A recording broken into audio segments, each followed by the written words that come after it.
हमारे साथ माहिर मईशत यूसुफ नजर साहब मौजूद हैं। यूसुफ साहब, बहुत बहुत शुक्रिया वक्त देने के लिए। इसाक डार साहब ने कहा है कि अगले माह की पेमेंट हो जाएगी, डिफॉल्ट पाकिस्तान नहीं कर रहा है और अल्लाह ना करे पाकिस्तान डिफॉल्ट करे, लेकिन क्या वजह है कि हर कुछ अरसे बाद ये खबरें आने लगती है कि पाकिस्तान डिफॉल्ट कर रहा है? क्या बिल्कुल ही इस वक्त डायरेक्शन लेस है और कोई हमने प्लानिंग नहीं की हुई अब तक? जी, सबसे बड़ी वजह तो यही है कि हमारे जो वुज़रा हैं और हुकूमत है वो बयान ज़्यादा दे रहे हैं और लोगों को तसल्ली देने की कोशिश कर रहे हैं और जो कॉन्क्रीट एक्शंस हैं वो नहीं ले रहे। अब जो सूरत हाल पैदा हुई है कि इसाक डार साहब ने कहा है कि अगले महीने जो हम सुकूक का पेमेंट है 1 बिलियन का वो कर देंगे, तो ठीक है, ये तो मैं मान लूँगा कि इमिनेंट कोई ऐसी सिचुएशन तो नहीं कि डिफ़ॉल्ट होगा, लेकिन जिस तरफ हम जा रहे हैं वो यकीनन बात तशवीशनाक है। और अगर हमने हालात को सुधारने के लिए इक़दाम अभी नहीं शुरू किए तो इस साल नहीं तो अगले साल मेरे ख्याल से ये ख़तरा बढ़ गया है कि पाकिस्तान डिफ़ॉल्ट कर सकता है।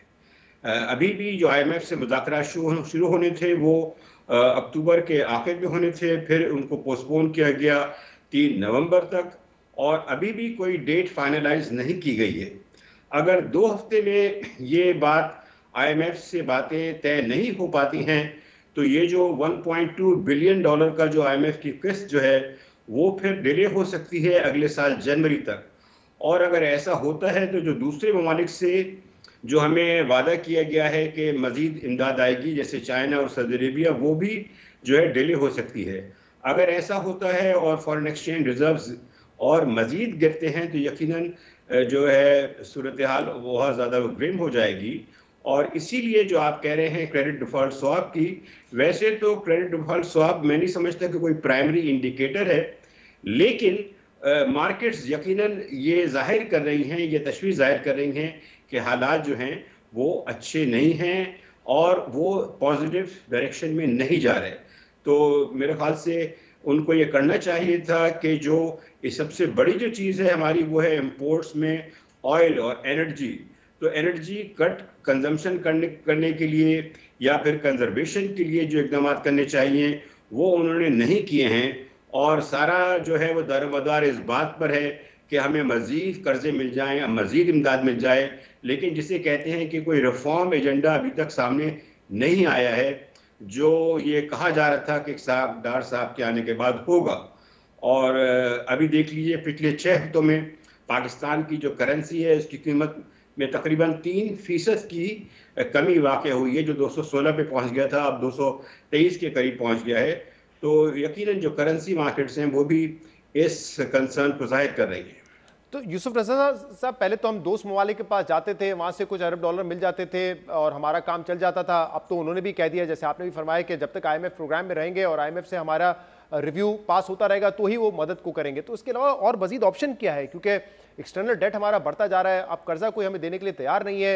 ये जो दूसरे सारे सोल्यूशन है कि हमने इंपोर्ट सब्सटीट्यूशन करनी है, एक्सपोर्ट्स को बढ़ाना है, वो होती भी नहीं नजर आ रही, क्योंकि एक्सपोर्ट्स में भी हम डिक्लाइन देख रहे हैं। कुछ हम डोमेस्टिक रीजंस हैं, कुछ बाहर के हालात ऐसे हैं, रेमिटेंसेस भी गिर रही। करें क्या इस वक्त फिर हम? देखिए, ये जो अप्रोच है इस गवर्नमेंट की, पहली बात तो ये है कि मैं अफसोस के साथ कहना पड़ता है कि जो उनकी जो फैसला साजी की जो सलाहियत है वो बहुत कमज़ोर नज़र आती है। चाहे वो नए आर्मी चीफ के अपॉइंटमेंट की बात हो, चाहे वो पेट्रोल प्राइसेस को एडजस्ट करना हो। पहले भी जब ये PDM की हुकूमत आई थी तो 2 महीने तक जो है पेट्रोल की प्राइसेस नहीं बढ़ाई गई थी, जिससे आपको अच्छी तरह पता है तकरीबन जो बजट डेफिसिट था उसमें 200 अरब रुपए का खसारे का इजाफा हुआ था। अभी भी जो है इस वक्त इनको करना ही चाहिए कि कौम को एतमाद में लेकर कहें कि इमरजेंसी है, इमरजेंसी नाफिज करें। अगर हम इसको डिले करते रहेंगे, इसलिए कि फिर बड़ा भी खुशनुमा ऐलानात से कुछ नहीं होता। अभी कहा गया था कि 13 बिलियन डॉलर की जो इमदाद जो है वो आ गई है, ऐसा नहीं था। उसमें जो तो बहुत सारे जो अमाउंट्स थे वो रोल ओवर थे। मिसाल के तौर पर चाइना ने जो वादा किया है नेट जो है इंक्रीमेंटल मजीद इमदाद का, वो सिर्फ 1.5 बिलियन डॉलर्स था।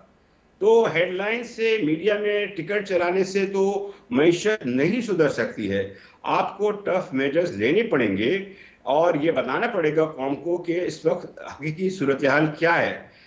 और अगर यही चलता रहा तो फिर यकीनन अगर ये इनकी कैलकुलेशन है कि मीशत पे काबू कर लेंगे और फिर अगले साल इंतखाबात कराएंगे, तो मुझे तो ये लगता है कि इनकी जो सारा असेसमेंट है वो काफ़ी महीनों से गलत जा रहा है, और ये देखने को तैयार नहीं है कि ये जो गलतियां कर रहे हैं इस पे कुछ इसको ये रिव्यू करें और इस पे गौर करें, और उसको जो जिसे कहते हैं कि कोर्स करेक्शन की जो है तरफ जाएं।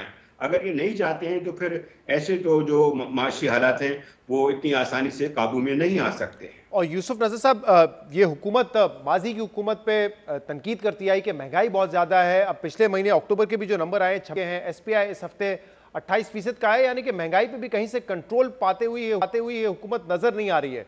और आगे मजीद कुछ फैसले करने पड़ेंगे, क्योंकि IMF ने ऑलरेडी शक का इजहार किया है कि जो आपके टैक्स और नॉन टैक्स रेवेन्यू टारगेट हैं वो भी अचीव नहीं हो सकते, और 800 अरब रुपए के आपको मजीद इकदाम करने पड़ेंगे। तो क्या इसका ये मतलब है कि मजीद टैक्सेस में इजाफा हो सकता है, और अगर ऐसा हुआ तो महंगाई तो और बढ़ेगी फिर? मेरे ख्याल से तो इनको मिनी बजट लाना पड़ेगा।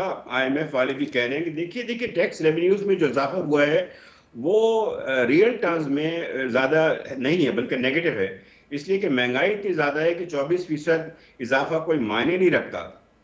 तो मसला फिर वही आता है कि हमारे मुल्क की जो इस्टेब्लिशमेंट है, अशराफिया है, ये लोग खुद जो है आगे बढ़ के कुर्बानी देने को तैयार नहीं हैं।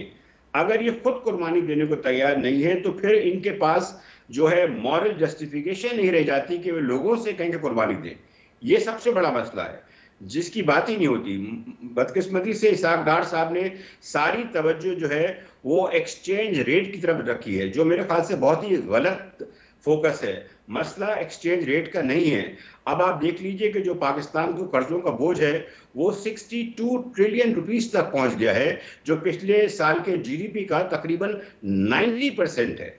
तो हम जो है एक बड़ी गलत डायरेक्शन में जा रहे हैं, जिसके सुधारने के लिए कॉन्क्रीट एक्शंस नहीं किए जा रहे हैं।